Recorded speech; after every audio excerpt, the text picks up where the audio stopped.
Should Breeze topic number 4 tonight says, what can we learn from this? This attachment takes us to Twitter.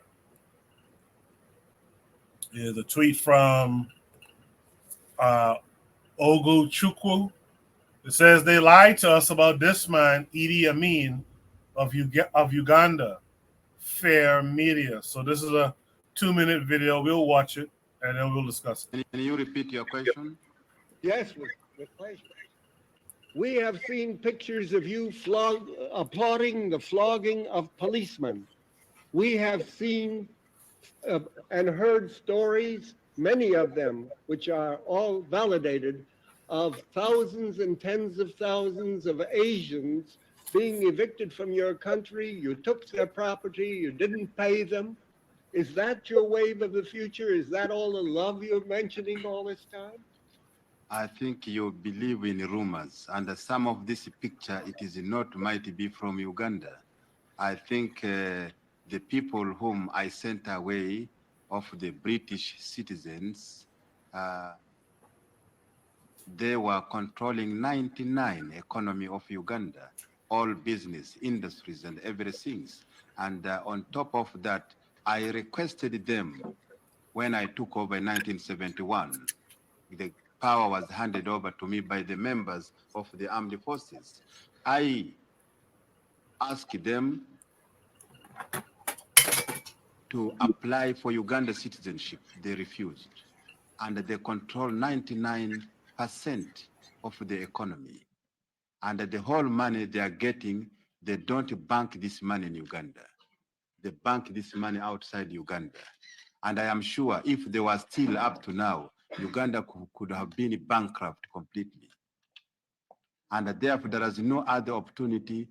The only opportunity was to take that decision for the interest of the people of Uganda.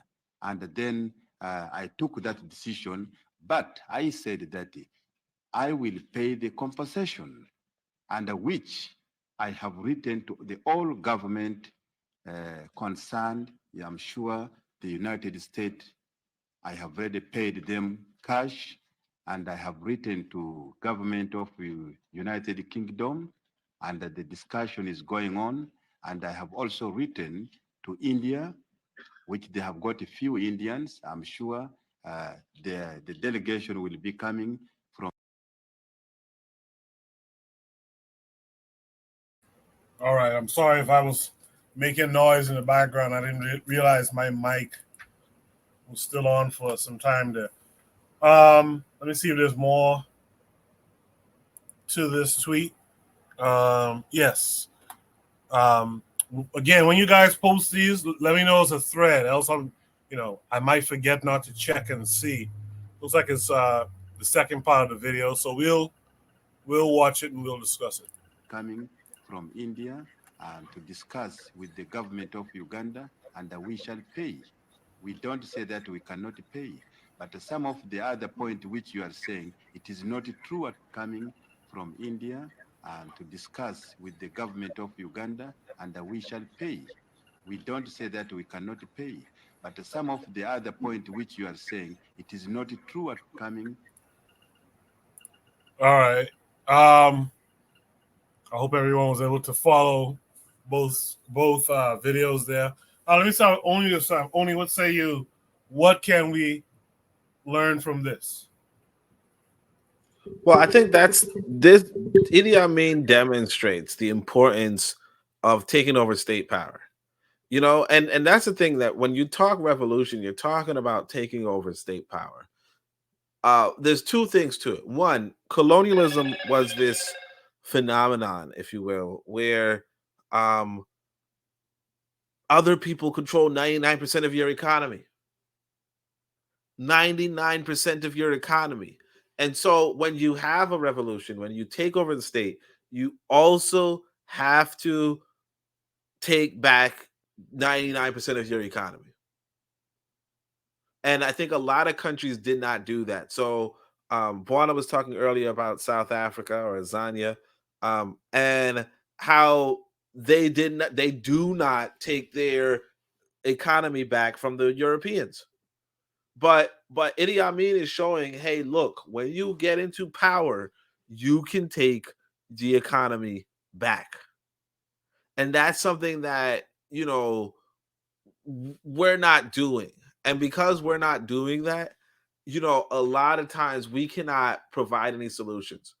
Like, we can't provide solutions. So, here in the United States, right, you have, when we were talking about the people earlier, like the people in the hood, for instance, right?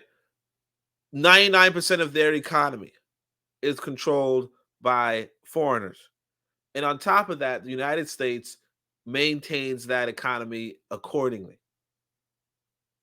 Okay, the United States, their government is 99% of control of the economy in America, right? And so when you're in that sort of a colonial situation, you either decolonize or you go where it's been decolonized, where you've had your Idi Amins already, or where an Idi Amin is possible or probable, right?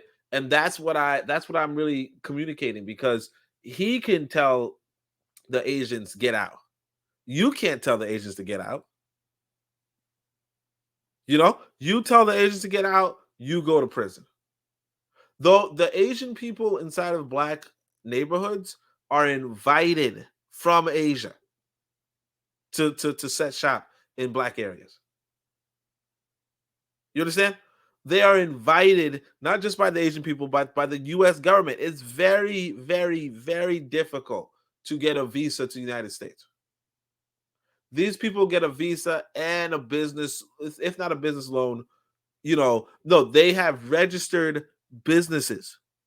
Okay, that means that the government has to approve, the United States government approves their businesses in these black areas. The fact is that if you have a government that is so hostile to your existence, where it will pull some random Chinese person out of China to set up a business in your area and it will not support you to put up a business in your area, you either get out or you get out.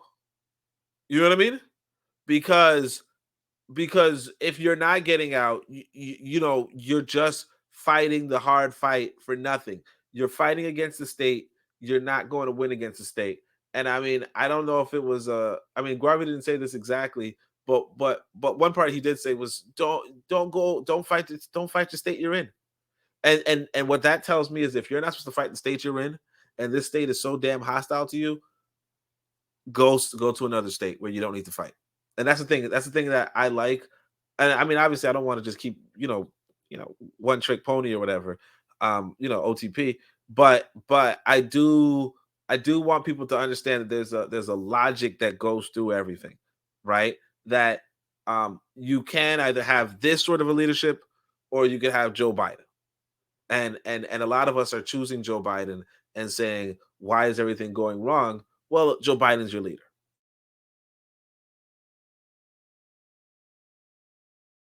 Yeah, that kind of reminds me of that time when that conversation came up with Brother Bakari, saying he's not cut from a certain cloth, and the conversation was about, and I was the one who was saying, "Yo, they sabotage you here in America," but folks here on the panel was arguing about, well, I'm not cut from that. I have to stand up and fight and this, that, and yeah. But anyway, let's hear from Black Steel next on the topic.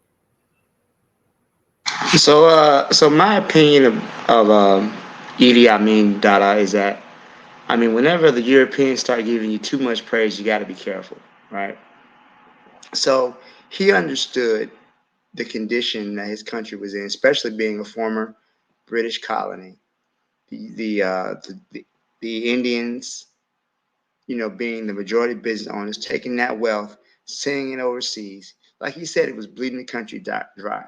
He had to make a decision that was necessary for his country to thrive. And it's always very telling to me that white people want to sit back and lecture you on how you handle immigrants or how you run your country when they obviously don't know how to run their country. Look at I mean, look how America does immigrants coming from the southern border. They're leaving people to die in the desert. So, but yet here they are. These white people want to lecture Idi Amin about how he runs his country. You kiss my ass. I mean, that's what he should have told him, but I understand for diplomatic reasons or whatever. But no, I guess what I learned from this is that you can never be too white people. You can't trust what they say.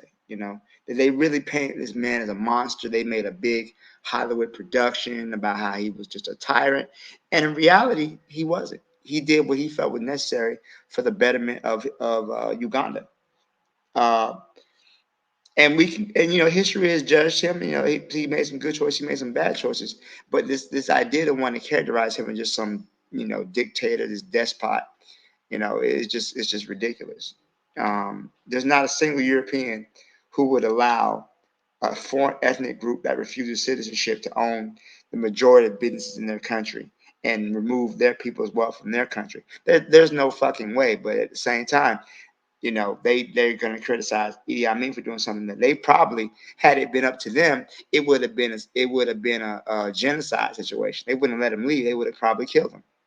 So we see Idi Amin didn't do that. He just said, you had to get the fuck out. And he did what he felt was necessary. And I think based on what we've learned, I think it was a necessary step. So from what I can learn from this is you can't take what white people say about your leaders at face value.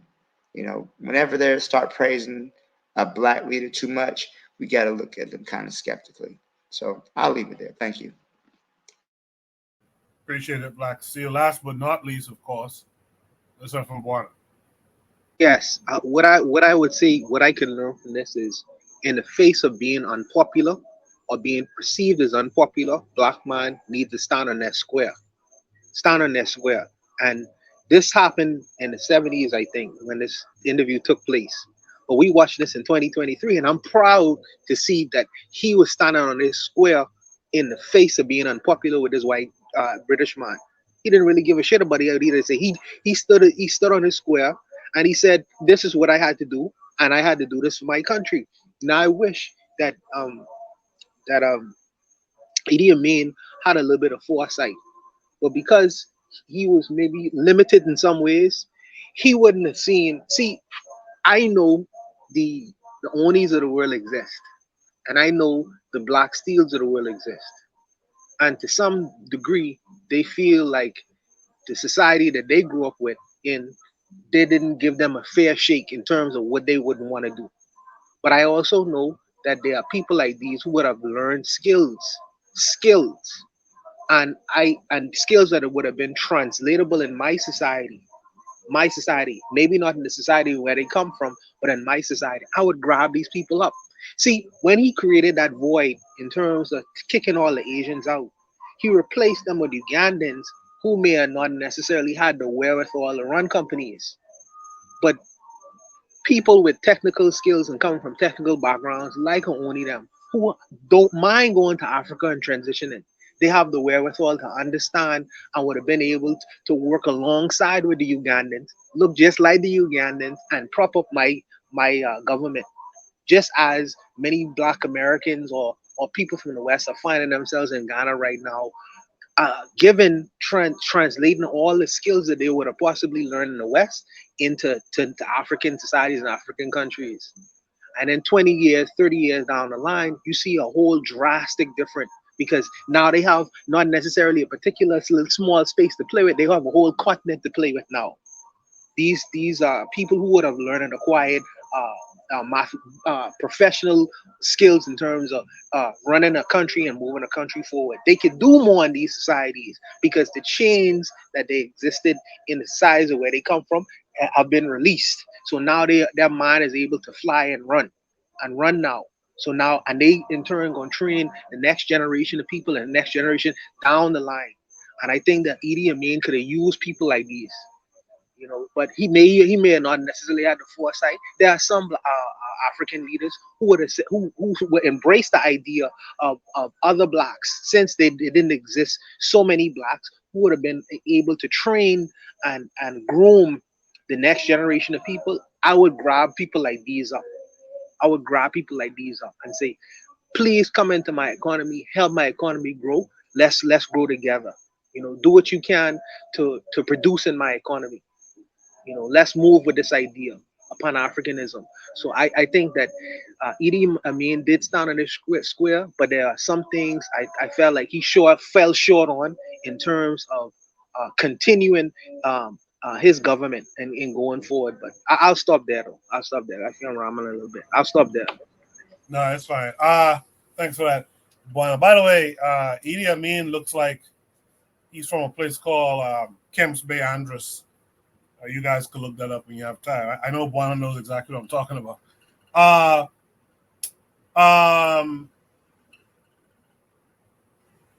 was gonna ask before. Oh no, I was gonna say, you know, we could actually implement that as a type of a prompt for Shoot the Breeze, where we discuss some of the heroes and their particular shortcomings, or you know, where they failed. So you guys who like to post prompts and stuff like that,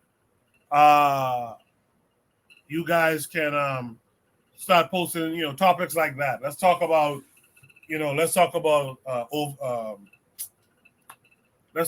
Petion and them, you know, from Haiti and stuff like that. Let's talk about the different people who did something, Zumbi, you know, but where they kind of fell short. We could do that on Shoot the Breeze as well. Is there any other last thoughts on this prompt tonight? All right, we just caught up to the proper time. Azuliism is still in the chat. He said that Idi Amin looks like an Olmec bust. Yeah, I've seen that. I've seen his picture side by side there too. So you guys check out all the other conversations going on in the chat as well. All right, our last topic for